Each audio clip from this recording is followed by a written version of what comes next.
That Fresh Morning. That Fresh Morning. Sur les 104.5 Urban FM, la station urbaine dans le Da Fresh Morning, on parle d'immobilier. Oui, on parle d'immobilier. Bon, en fait, de coq à l'âne d'abord, sans te couper. L'affaire de l'homosexualité dans le code pénal et puis dans les livres, on peut nous taxer d'un pays homophobe, hein? On peut nous taxer d'un pays homophobe, mais aujourd'hui, en fait, je ne... Depuis là, je pense que plein de personnes attendent qu'on se prononce là-dessus. Cependant, mais le pays s'est déjà prononcé dessus. Non, je dis qu'on parle de ça.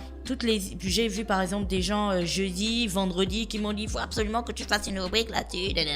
Ce que je leur disais, c'est que toutes les images que moi j'ai vues sur les réseaux sociaux, c'était une photo de l'intérieur d'un livre qui avait bien sûr toutes les informations dont il parle. Je n'ai pas la couverture du livre. Donc jusqu'à maintenant, on ne sait pas si c'est véritablement contenu dans un ouvrage au Gabon. Si oui, de quel établissement? Est-ce que quelqu'un peut nous apporter l'ouvrage? Parce que l'INPN, j'ai entendu l'article ce matin, se dédouane déjà. Maintenant après, oui, si dès l'instant où on commence à dire qu'on est contre l'homosexualité, on est homophobe. Voilà, il y a plein de pays qui sont homophobes, il y en a plein aussi qui autorisent. Seulement, quand on décide d'être homophobe, il faut le porter jusqu'au bout. C'est-à-dire que c'est encore mieux quand il y a un vide, tu vois, comme il y avait avant le vide où on ne savait pas trop et puis il n'y avait pas de peine.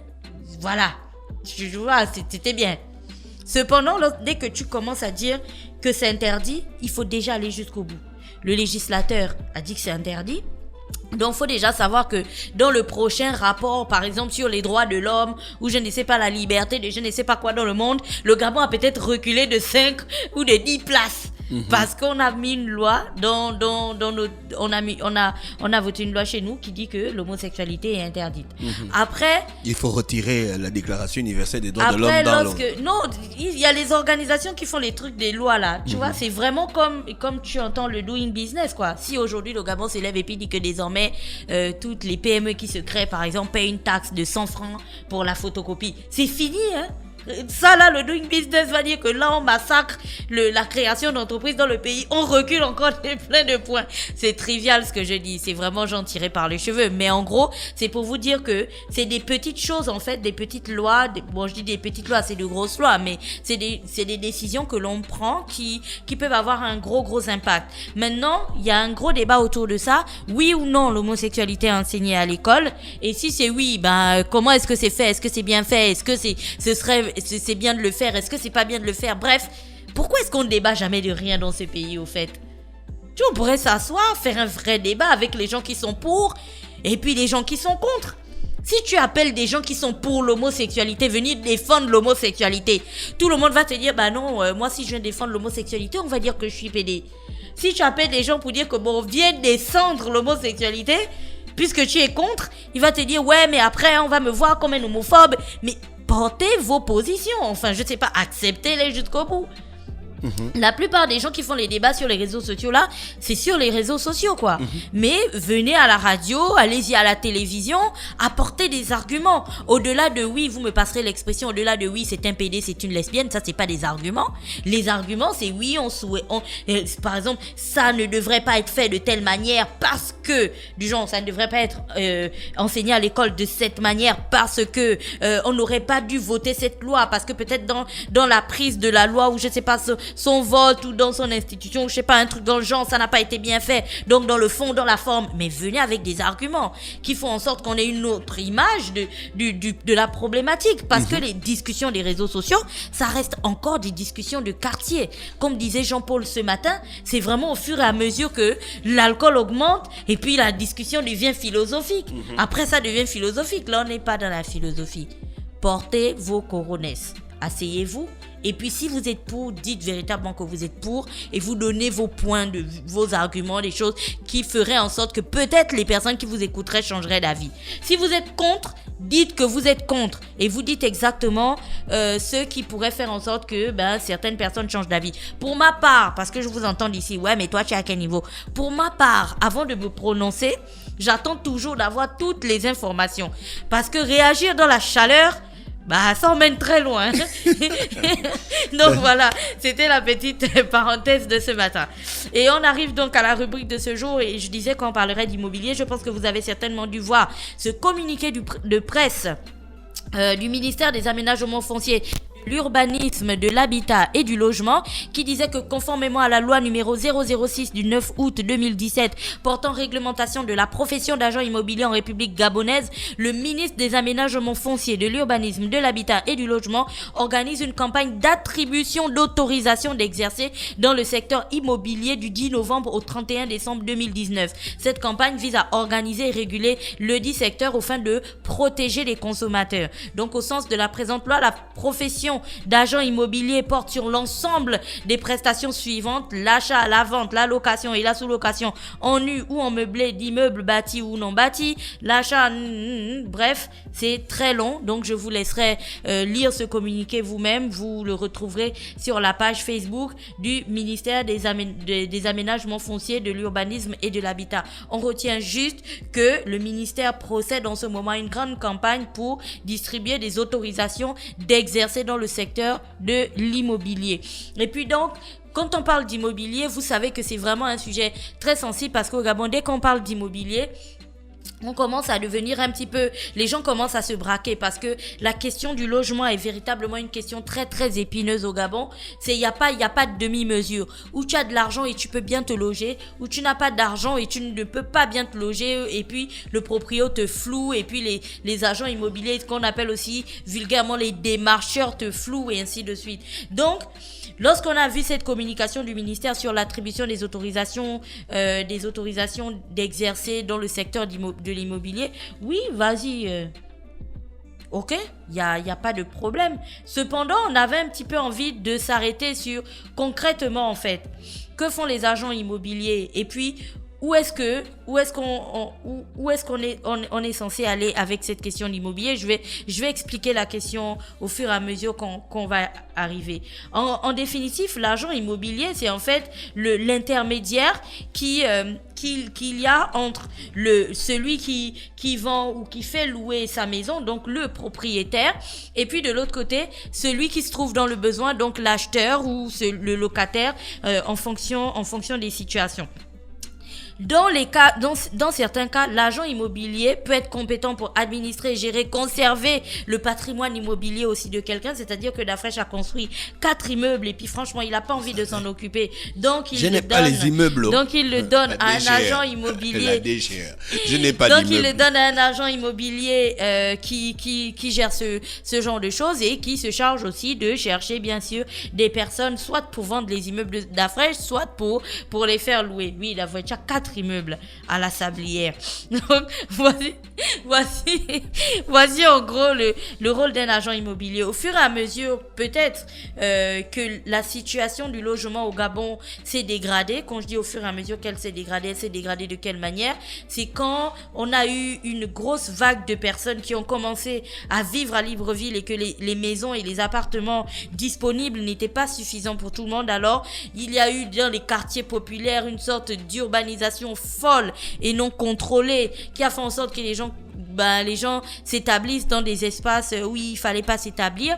Et puis aujourd'hui, en gros, il existe tellement de types de logements qu'on ne sait plus à quel sein se vouer. Pour rester d'abord à la question des agents immobiliers. C'est intéressant qu'aujourd'hui, le ministère décide d'attribuer des attestations, d'attribuer des autorisations d'exercer aux différents agents immobiliers, parce qu'au moins, ça permettrait à toutes les personnes qui veulent soit acheter, soit louer des appartements, d'être protégées, en fait, en sachant que la personne avec laquelle je travaille en ce moment, travaille véritablement pour le cabinet Urban Home, par exemple, qui est un cabinet spécialisé dans la location de maisons ou je sais pas, ce genre de choses. Et puis c'est plus facile dans le cas où on a des réclamations ou qu'on est bien sûr dans des situations où on s'est fait flouer, c'est plus facile de retrouver les gens. Cependant, parce que bien sûr il y a toujours un cependant, messieurs et dames du ministère de l'Aménagement foncier, de l'urbanisme, de l'habitat et du logement,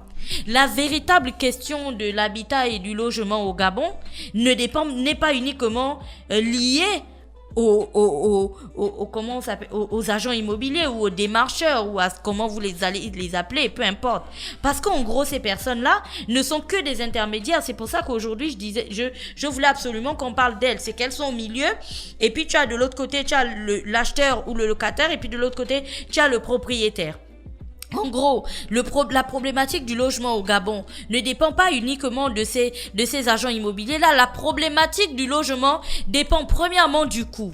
On va d'abord être d'accord, je pense qu'en 2017, on parlait de cette affaire. Il y a une loi qui existe au Gabon, la loi numéro 15/63 du 8 mai 1963 qui régit la loi sur les locations et l'immobilier au Gabon.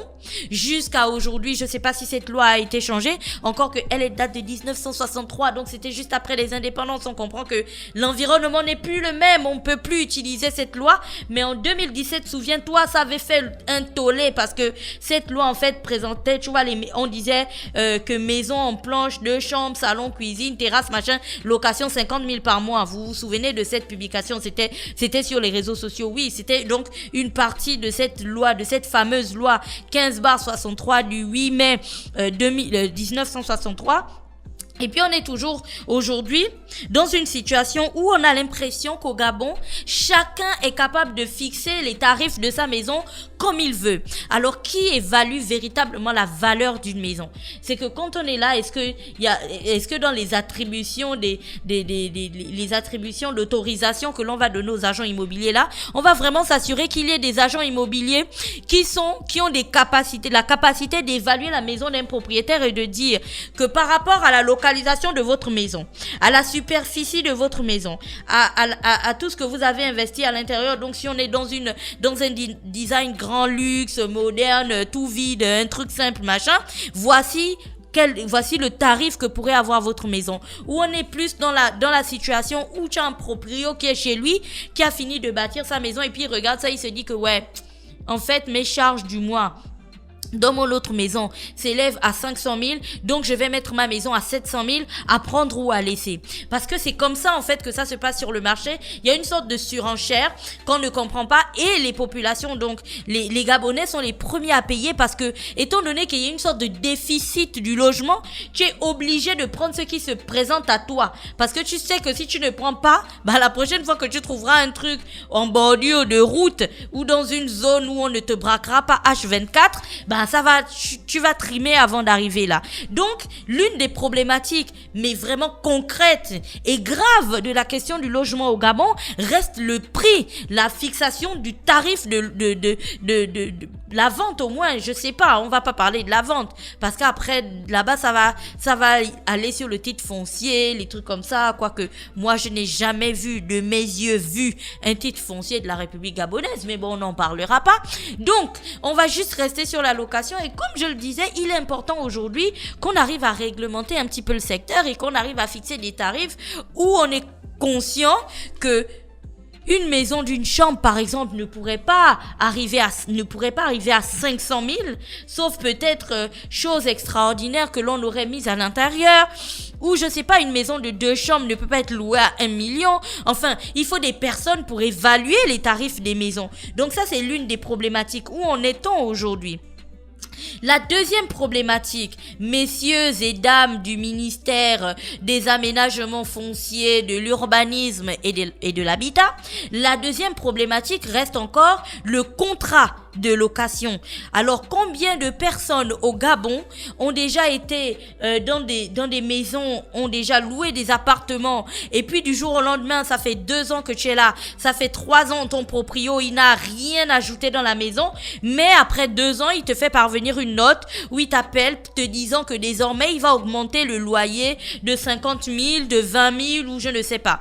Combien de fois certaines personnes ont été locataires dans des maisons où le proprio vient en milieu de mois te dire qu'il faut que tu lui donnes une partie de l'argent, sinon tu sortiras de sa maison. Combien de fois des personnes qui louent des appartements ont été copieusement flouées par les propriétaires de ces appartements-là parce qu'ils ont été véritablement traités comme des moins que rien pour la seule et unique raison qu'ils louaient leurs appartements. Et tout ça pourquoi? À cause de cette question de contrat de location.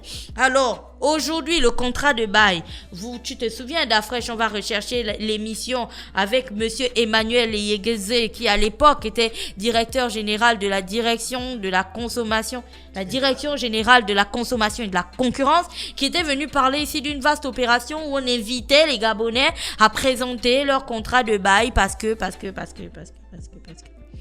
Beaucoup de choses.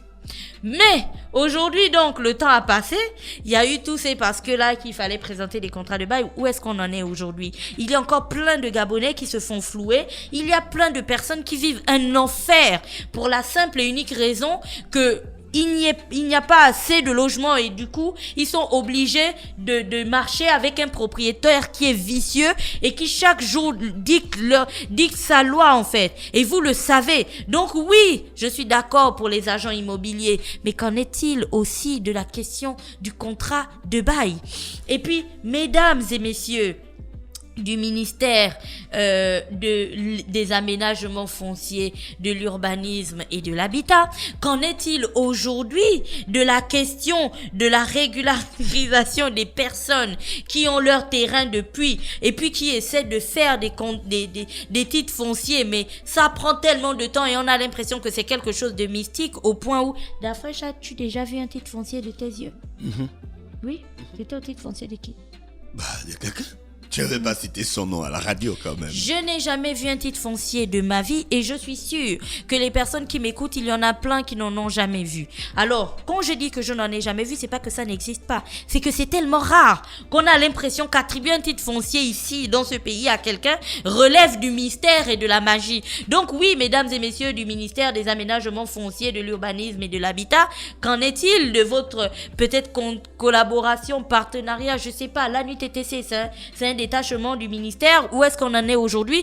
On n'en sait trop rien. Et puis, mesdames et messieurs, dernier point, du ministère des aménagements fonciers, de l'urbanisme et de l'habitat, où en est-on de l'attribution des logements sociaux? Où en est-on même encore tout simplement du projet des logements sociaux?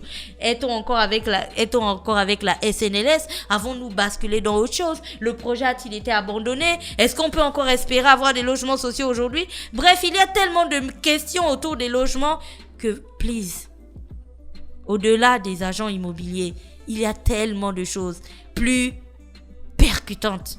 Voilà, c'était tout pour aujourd'hui. Voilà, c'était Gina avec nous. Il faut revenir sur quelques précisions. Je n'ai pas une société qui s'appelle Urban Home et je n'ai pas d'immeuble à la Sablière.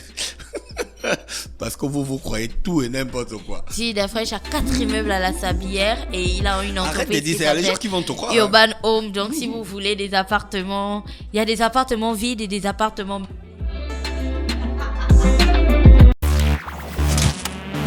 Stop Fresh Morning.